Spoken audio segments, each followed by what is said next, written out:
Okay, in this video we're going to do some of the check your understandings and also help with your homework for Module 4. So make sure you watch this video before you try to do the homework for Module 4, because I'm going to set up some of those homework examples that you're going to have a lot of difficulty doing unless you set them up correctly the way I'm going to help you here. But first we're going to do the check your understandings.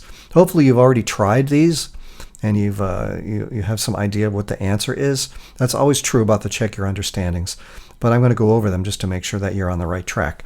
So this is page 40 in your book and check your understanding 6.1. In each of these you're supposed to decide if these are, well, actually you're not supposed to decide. They each are imperfect authentic cadences. So the idea is, why are they imperfect? Remember, two things to keep in mind if something is a perfect authentic cadence. It means both chords are in root position, and then for the last chord, the root tone is in a soprano, which is also the tonic pitch of the key. Okay, so those are the two things that you're looking for to see if it's perfect or not. So the first example is the key of E flat, and I always like to just sort of check to make sure that I know what chords I'm talking about. So the key of E flat, it's a 5 chord and a 1 chord. So here's my 1 chord. That's easy. Just write the key signature and start on E flat, write the 1 chord. The 5 chord is here. 1, 2, 3, 4, 5. By the way, the 5 chord is always on the same note as the upper note of the 1 chord, because obviously that's a 1, 3, 5. So to build a 5 chord, you can just start on that note. That's a quick way to get it. So notice that for this chord, the lowest note is a D. And I'm asking for both chords to be in root position, which would mean there would have to be a B flat in that chord and an E flat in that chord. So just because of that, that's why this is imperfect. Okay, so I'm just going to circle that so that I know. The next chord is also in the key of E flat. It's the same 2 chords. So I'm going to see that they're both this time in root position, because there's the 5 chord. The B flat is the lowest pitch. Okay, and the 1 chord, the E flat, is the lowest pitch. So that's good. Now the second rule is the root tone in the soprano for the last chord. The last chord is a 1 chord, right? So that's E flat, and look, oh, not a 1 chord. I mean, not a root tone. It's not E flat, it's G up here. So that's the reason why this is imperfect. That would have to be an E flat in order for that to be true. Next example, we're still in the key of E flat, but now we've got a 4 chord going to a 1 chord. So let me just come over here and write the 4 chord.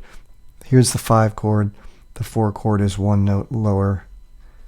And I'll just stick it right in there so I can see it. A flat, C, E flat. 4 goes to 1. Notice that that lowest note is A flat, and that's an A flat chord. So good, that's good. That's the root tone of the chord. And that's an E flat chord, E flat. So that's the root tone of the chord. I come up here to the soprano. In order for this to be perfect, can you see what that soprano would have to be? It would have to be the root tone. So the root tone would have to be in the bass and in the soprano, which it is not. This is a B flat. So that's why that is imperfect. And the last one, going from 4 to 1. So here's the 4 chord, A flat, and A flat is the lowest pitch. Going to E flat, and oh, look at that. E flat is not the lowest pitch. That's a G. That's the 3rd of the chord is in the bass. So they're not both in root position, and that's the reason why that's imperfect plagal cadence. All right, let's go on. Let's do the next example, which is check your understanding to complete these 2 harmonization examples.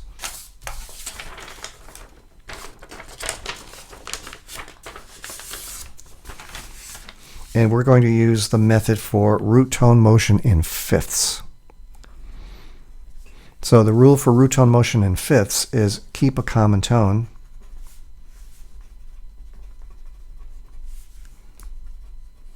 And then move other voices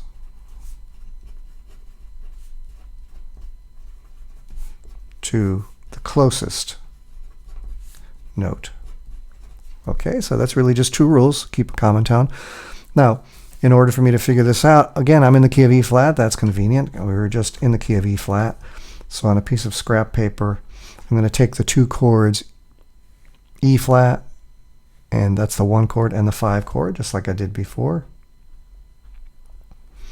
And I'm going to remind myself of what these notes are, E flat, G, and B flat, and the 5 chord, B flat, D, and F. And in order for me to get a common pitch, I need to see what is the common pitch. And I think you can see that the note that they both have in common is a B flat. That's the common pitch. And what that means is once I find the B flat over here, which is right there, I'm going to leave that in the same place. Okay? Now this is really important. Everything we're doing right now is in root position when you're doing your own harmonizations. So don't put anything other than a root in the bass. If this is a 5 chord, the root is B flat. Please put a B flat in the bass. Because I know some people are tempted to write the closest note, but don't do that for the bass. Not yet, anyway. Keep these in root position. Here's a G going to an F, so we already have the F. Notice the only note that we haven't written yet is a D. So this can come right down to D. And now I've written all my notes. All right, the next example is an F sharp minor. So I'm going to go ahead and write the key signature for F sharp minor, which is 3 sharps. It's already written right there. I've got a 4 chord and a 1 chord. So let me just write these over here. There's the 1 chord. 1, 2, 3, 4. There's the 4 chord. And this is a F sharp, A, C sharp. And this is a B, D, F sharp. And since we are doing motion in fifths, the first thing we want to be able to do is keep a common tone. What is the common tone? Here, just look at the notes. See, F sharp, and oh look, they both have an F sharp. I'm going to identify that. That's the first thing I'm going to do over here. I'm going to find the F sharp, and it's right here. Write that in the same place. What should I do here in the bass? I hope you remember these are all root position chords. So whatever the chord is, if it's a 4 chord, just take the root tone, B, and, I'm sorry, it's not a 4 chord, it's a 1 chord. Here's a 4 chord going to a 1 chord. So it's a 1 chord, and the lowest pitch, the root tone is F sharp. So go ahead and put an F sharp in the bass. Notice you could put it either here or up here. As long as it's within the range of the bass singer, you're fine. Remember, the bass singer can't go any lower than an E. That's your lowest pitch for your bass. Okay, so look, we've got the F sharp. We've got the F sharp twice. You always double the root tone. You've got the C sharp. The only one we don't have is the A. So we find a place for the A. We could put it right here. And look how nice and close that is. That's exactly what we want. Those upper voices just to be moving stepwise with one common tone. And let's just do one more check your understanding. This is check your understanding number 6.3 on page 44. And this time we're going to complete these harmonization examples using root tone motion in the seconds. So the first thing we have is the key of C minor, which I'm going to put over here. 3 flats. The key of C minor, and I have a 4 chord and a 5 chord.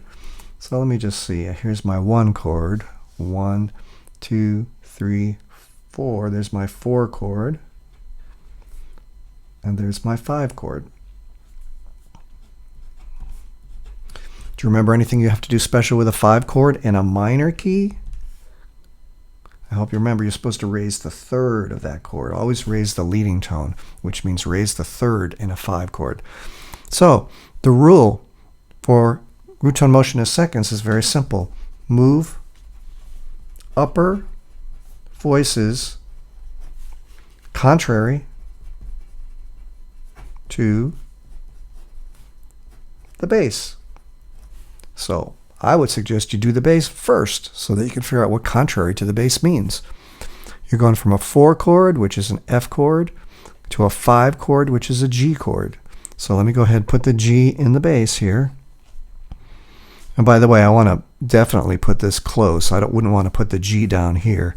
If you can make the bass go closer, that's advantageous. It's also much easier for the singer to sing the interval of a second, rather than F to G, the interval of a seventh would be quite difficult for the bass singer. So now that I know that's going up, these are all going to come down. That makes them contrary to this. These upper 3 voices will move all in the same direction, contrary to the bass. So let's see. We already have A flat going to G. So I'm going to go ahead and cross out the, well, let's see. Let's take these pitches, G, B, D. And I'm going to just write them here so I can keep track of them. Okay, so we already have the A flat going to G, so I'm going to cross that out. I've got an F coming down, and the closest pitch that I can get to is D, so I'll put that right here. And then I've got a C coming down, and look, the next closest pitch is right there, it's B. Now, did I make a mistake? Take a look. I hope you see I did. I didn't put the natural on the B. Make sure you put the natural on the B. That's the raised leading tone, which is necessary in a minor key. All right, we get to try this one more time. This is number 2. We have the key of E with a 4 chord going to a 5 chord. So over here, I'm going to write the key signature for E, which is 4 sharps. And I'm going to write, let's see, we'll start with E, 1, 2, 3. Here's the 4 chord. And here's the 5 chord. I only need the 4 and the 5. By the way, I don't know if you remember, way back in chapter 1, you wrote all the chords of all the keys. You can even go back and take that chart out if you're trying to find chords, because you've really written out all the chords, and you can check them there if you'd like. That can serve as a reference. Anyway, you should be able to write these pretty easily. This is an A, C sharp, E.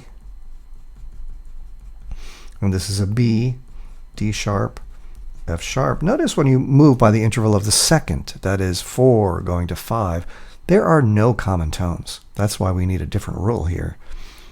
They're all different pitches. So there's the A in the bass. And then we're going to the B chord, so we need a B in the bass. We'll put that right here.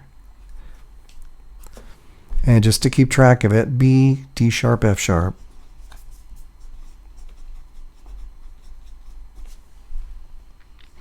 Okay, don't forget that every chord is going to have a doubled pitch because there are 4 different notes and only 3 pitches that are in the triad.